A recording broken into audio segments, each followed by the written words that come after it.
O mercado segue fazendo mais e mais notícias negativas para convencer o investidor, pessoa física em geral, a se desfazer das suas ações do Banco do Brasil. E aqui vocês podem ver a última notícia que saiu ontem, no dia 29 de abril, onde o Goldman Sachs rebaixou as ações do Banco do Brasil para venda, mesmo com a ação já descontada nos preços atuais. Então, em geral, o mercado gosta de fazer essas artimanhas e eu vou mostrar nesse vídeo de hoje que você, se for um investidor de longo prazo, pode estar cometendo um erro gravíssimo se você estiver vendendo as suas ações do Banco do Brasil nesse exato momento. Sem enrolação, vamos para o vídeo. Lembrando que nada desse vídeo é uma recomendação de investimentos e já fica aqui o convite para você se inscrever nesse canal para receber mais vídeos como esse. Primeiramente, essa notícia onde o Goldman Sachs reduziu o seu preço-alvo das ações de 24 para 21 reais e fez com que ontem o Banco do Brasil fosse jogado ali para a faixa de 21,70, mas para o final do vídeo eu vou comentar sobre o gráfico do Banco do Brasil. O Goldman Sachs destaca um dos motivos deles estarem revisando essa projeção deles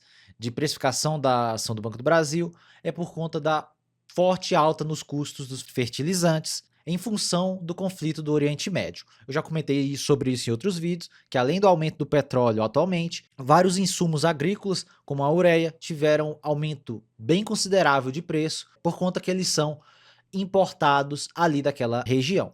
Então, por conta dos problemas ali no Estreito de Hormuz, esse tipo de insumo está ficando cada vez mais difícil de ser comprado e os preços estão aumentando fortemente. E aqui na matéria eles destacam que não está acontecendo um aumento equivalente nos preços das commodities agrícolas, e isso eles acreditam que pode ser um grande risco para o setor rural, aumentando ainda mais os problemas ali no Banco do Brasil. E além disso, eles falam que eles têm a projeção de custo de crédito sendo aumentada para 64 bilhões em relação às provisões, o que é 10% acima do guidance do Banco do Brasil, que fica de 53 a 58 bilhões. Então, o Goldman Sachs, nessa matéria, acredita que isso vai pressionar o lucro líquido e também vai ser muito difícil o Banco do Brasil alcançar as estimativas do guidance. O Goldman Sachs acredita que o lucro vai ficar na faixa de 21 bilhões, abaixo do piso do guidance que o Banco do Brasil forneceu, que é de 22 a 26 bilhões.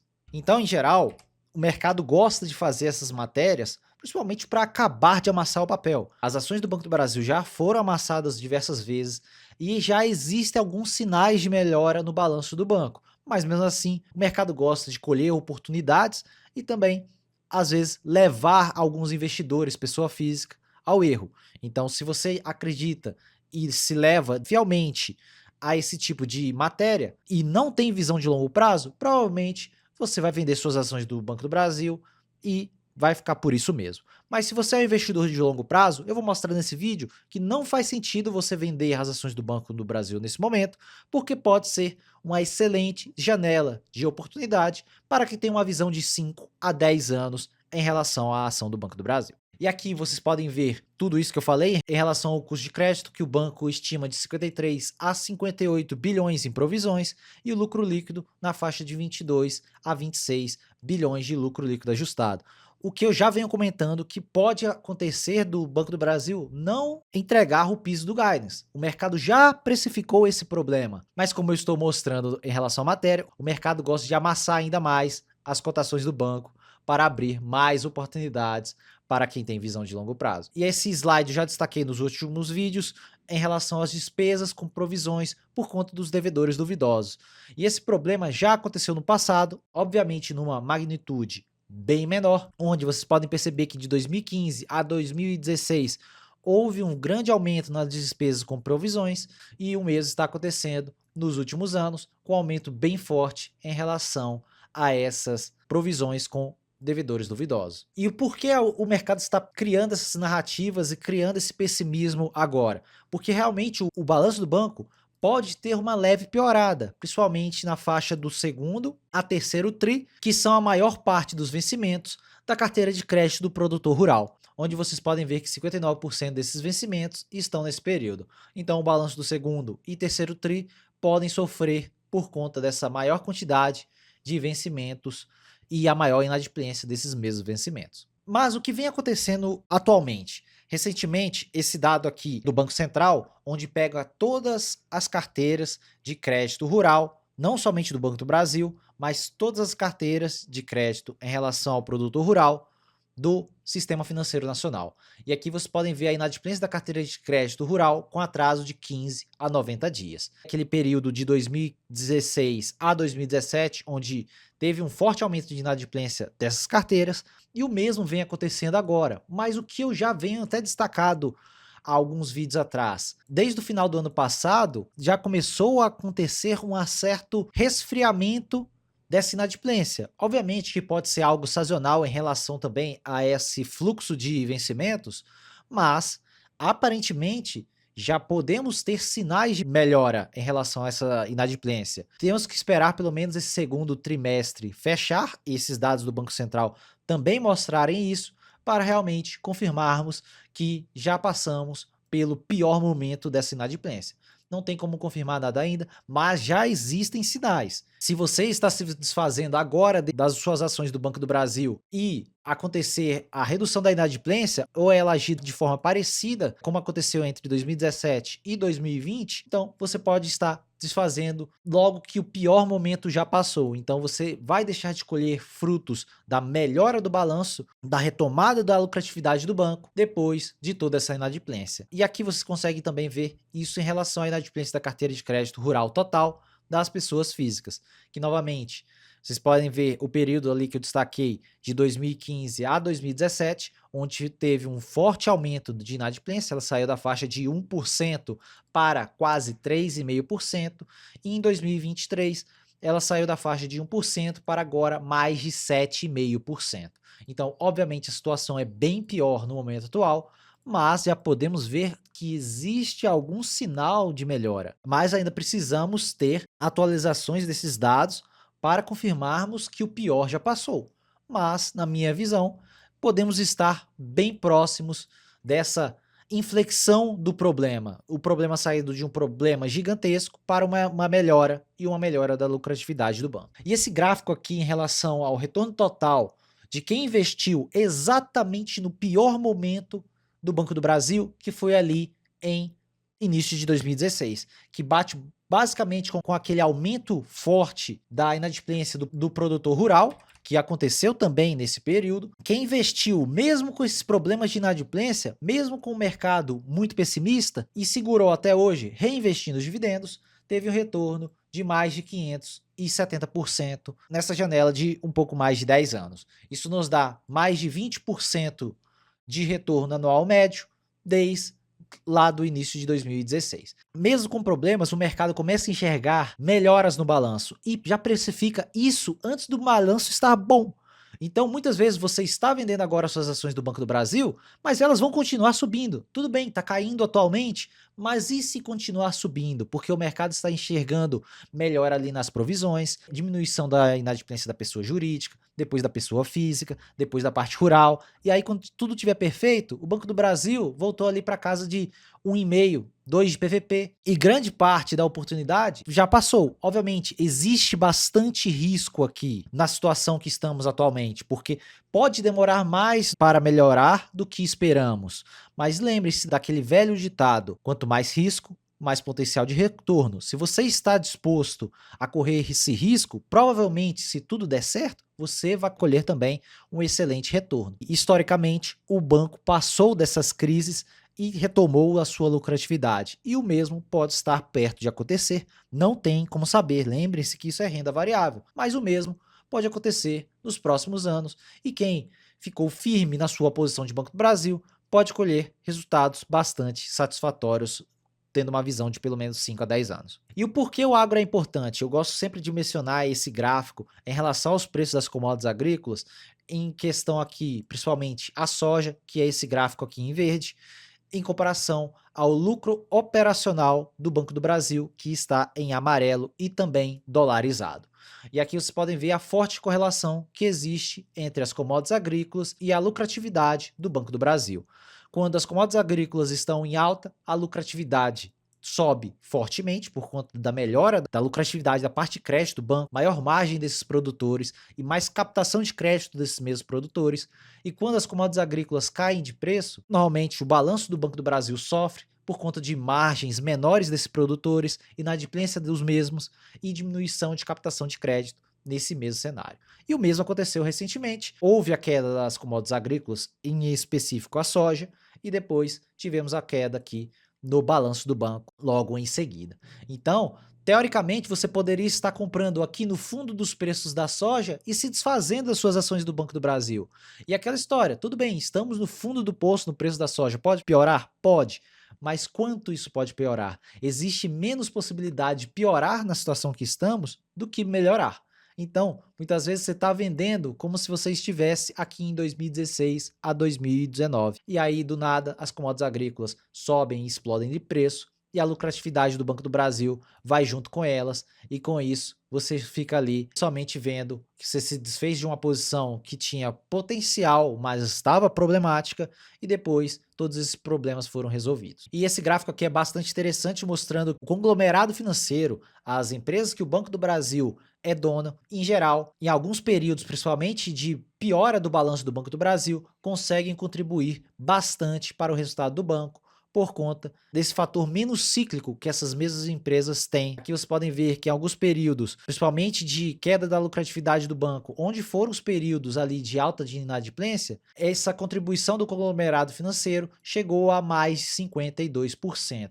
E atualmente estamos na faixa de quase 70% a 80%, porque a lucratividade do banco caiu, mas a lucratividade das empresas que o banco é dono não teve uma redução. E aqui vocês podem ver todas as empresas que o Banco do Brasil tem participação societária, e no ano de 2025 essas mesmas empresas tiveram uma lucratividade total de mais de 17 bilhões, enquanto a lucratividade do banco ficou ali na faixa de 20,7 bi. Então, a parte de crédito do Banco do Brasil entregou uma lucratividade na faixa de 3,7 bilhões, enquanto o seu conglomerado financeiro lucrou mais de 17 bilhões. Então, mesmo com todos esses problemas, o balanço do banco, eu acredito que já está literalmente quase no fundo do poço, porque praticamente 90% do resultado do Banco do Brasil veio do seu conglomerado financeiro. Então, até onde a parte de crédito já tinha que dar problema, na minha visão, já deu. Então, pode ser que piore um pouco mais, mas na minha visão existe muito menos potencial de queda para as ações do Banco do Brasil do que agora de alta. E aqui vocês podem ver exatamente isso que eu falei, que em alguns momentos o Banco do Brasil tem sérios problemas no seu balanço, e em geral ele melhora a sua lucratividade. Todos esses momentos onde teve um problema no balanço do banco, ele foi, e algum período depois, voltou a lucrar muito mais do que antes. Então, é isso que pode acontecer no futuro próximo. Mas lembrando, senhores, não tem como garantir nada em renda variável, e pode demorar até um pouco mais do que todo mundo espera. E o que o mercado atualmente está esperando para o balanço do banco? Eles já revisaram novamente o crescimento do lucro em relação àquele vídeo passado que eu fiz do Banco do Brasil. Agora eles acreditam que vai ter um crescimento de apenas 6% a mais do que aquele balanço de 2025, com a lucratividade ficando abaixo do piso do guidance, quase 22 bilhões, levemente abaixo. Ajustando o patrimônio líquido do banco, nós temos um PVP de 0,61, o que é extremamente barato para o histórico do Banco do Brasil, e eu vou mostrar a seguir para vocês.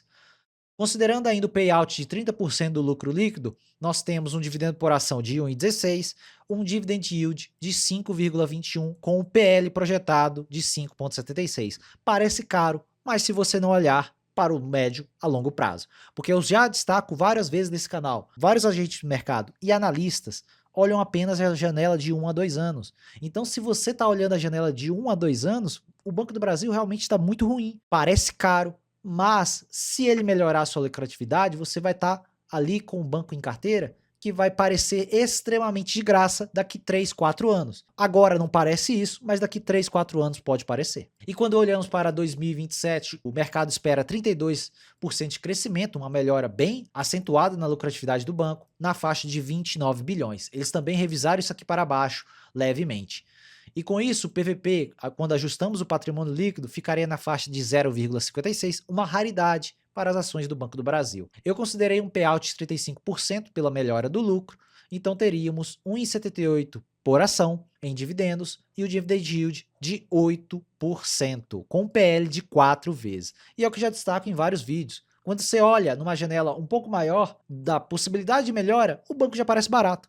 Então é por isso, esqueça, pare de olhar apenas para o curto prazo e esqueça essas notícias extremamente pessimistas depois que todo o problema já foi revelado. Óbvio que pode aparecer um pouco mais de problema, mas tudo de problemático já foi precificado ali no banco. E quando olhamos o PVP histórico do banco, vocês podem ver que é uma raridade o banco estar nessa precificação. Obviamente que aqui está com os últimos 12 meses sem ajuste de patrimônio líquido do banco, com esse balanço de 2026, esse balanço projetado, onde o banco está agora na faixa de quase 0,7 de PVP. Se não me engano, está em 0,67. E vocês podem ver que são raros os momentos onde o Banco do Brasil esteve nesses preços. A última vez que ele esteve abaixo disso foi em 2016, ali no crash do Covid, e lá em 2003. Então, vocês podem ver que é uma raridade isso está acontecendo em relação ao PVP do banco. E esses dados aqui da Finclass e do Primo Rico, analisando os pregões desde 2000, vocês podem ver que o banco está precificado entre 0,5 e 0,7 de PVP, é uma raridade. Apenas 11% dos pregões o banco teve essa precificação. Então o momento atual é exatamente nesse momento, e no passado já aconteceram problemas até piores no balanço do banco e ele se recuperou. Então se você tem uma visão de longo prazo, isso pode passar, e o que você achou que era um grande risco, você vai falar, realmente foi uma grande oportunidade. E outra forma que eu gosto de olhar a precificação da ação é usando o preço justo pelo modelo de Gordon. E com ele, vocês podem ver que eu considero uma taxa de crescimento de 8%, com o dividendo do ano que vem de 1,88 e considerando 8% de crescimento, com o retorno esperado de 15%, que seria considerar uma taxa de retorno de inflação mais quase 9% aproximadamente, nós temos R$ 27,00 de preço justo pelo modelo de Gordon e uma margem de segurança de quase 22%. E essa taxa que eu falei com vocês de IPCA mais 9% aproximadamente é o mesmo que tem um prêmio de risco de 1,10% em relação aos títulos públicos do governo para 10 anos. Lembrando que isso aqui ainda tem o imposto de renda que vai cair ainda mais em relação a essa taxa. Então não é uma taxa sem imposto de renda. Então vocês podem ver que existe um prêmio de risco, e olhando apenas para o curto prazo do banco, mesmo com um cenário problemático, o Banco do Brasil teria uma grande margem de segurança. E considerando apenas a média do guidance, eu estimo um dividendo por ação de 1,26, que nos dá quase 6% de dividend yield nas cotações de 22 e 18, com PL de 5,28. E olhando para 2027, com aquela lucratividade de quase 30 bilhões, nós temos 1,88 por ação, 8,47% de dividend yield, e o PL ficaria na faixa de 4 vezes. Só do balanço recuperar, o PL já cai drasticamente. E o preço teto fica em R$ 26,00, mais de 17% de margem de segurança. Então você pode ver em várias óticas, em vários cenários, o Banco do Brasil realmente parece bastante barato, mesmo considerando apenas 2026, com um balanço ainda ruim. E quando olhamos para a parte gráfica do banco, vocês podem ver que eu já venho falando sobre isso há bastante tempo, onde o Banco do Brasil respeitou esse fundo do canal aqui diversas vezes e aparentemente pode vir de novo nesse fundo de canal. Ele tocou em agosto do ano passado nesse fundo do canal e voltou rapidamente para esse FIBO aqui de 23%. Ele já rompeu esse canal que eu tinha desenhado, então já podemos até excluir esse canal. E atualmente existe a possibilidade do Banco do Brasil ser jogado aqui nessa região em torno de 20 a 21 reais. Se o mercado realmente estiver totalmente pessimista e o balanço vier muito pior do que o esperado, existe sim a possibilidade do mercado jogar o Banco do Brasil para a faixa de 21 reais ou até mesmo aqui para a faixa novamente de 19 reais no fundo desse canal. Caso realmente as coisas azedem, tem como cair mais, Thiago? Tem. Existe essa forte resistência que vem há algum tempo, mas ela pode ser rompida, mas esse outro FIBO aqui na faixa de 17 reais aproximadamente seria o próximo cenário. Então vamos falar somente desse cenário um pouco mais pessimista aqui para o banco, até realmente termos confirmações que o mercado parou com esse pessimismo em excesso, como eu destaquei em todo esse vídeo. Existe cenário de queda nas cotações do Banco do Brasil? Existe, mas quando isso acontecer, vocês podem ver que a precificação do banco vai ficar ali na faixa de 0,5 ou até menos do que isso, na faixa de 0,4 de PVP, o que seria uma oportunidade que raramente vocês viram ali naquele gráfico de PVP, que nem aconteceu nos últimos 25 anos. Esse é um dos cenários do Banco do Brasil, mesmo um cenário mais adverso que vem acontecendo, com alta na inadimplência da parte rural, que é a principal linha de negócio do Banco do Brasil. Então é isso, pessoal, mais um vídeo aqui atualizando vocês em relação ao Banco do Brasil. O balanço do banco deve ser reportado em breve e eu vou trazer aqui vídeos no canal. Obviamente que pode acontecer piora no balanço do Banco do Brasil, mas como eu disse nesse vídeo, aparentemente o pior parece já ter passado. Então se você tem Banco do Brasil na sua carteira, comenta aqui embaixo para eu saber. Eu já falo há bastante tempo, quem é mais antigo aqui no canal, eu tenho o Banco do Brasil desde 2021 e 2022 e mantenho as minhas ações em carteira, mesmo depois de todos esses problemas que aconteceram no Banco do Brasil. Então, se você faz a mesma coisa que eu e tem uma visão mais de longo prazo, comenta aqui embaixo. Se você vendeu suas ações do Banco do Brasil ou se vem comprando, também deixa aqui o comentário para eu saber. Já deixa o like nesse vídeo para ajudar na divulgação do vídeo e do canal. E se inscreva nesse canal se você for novo por aqui. Meu nome é Thiago Cardoso e eu te vejo no próximo vídeo.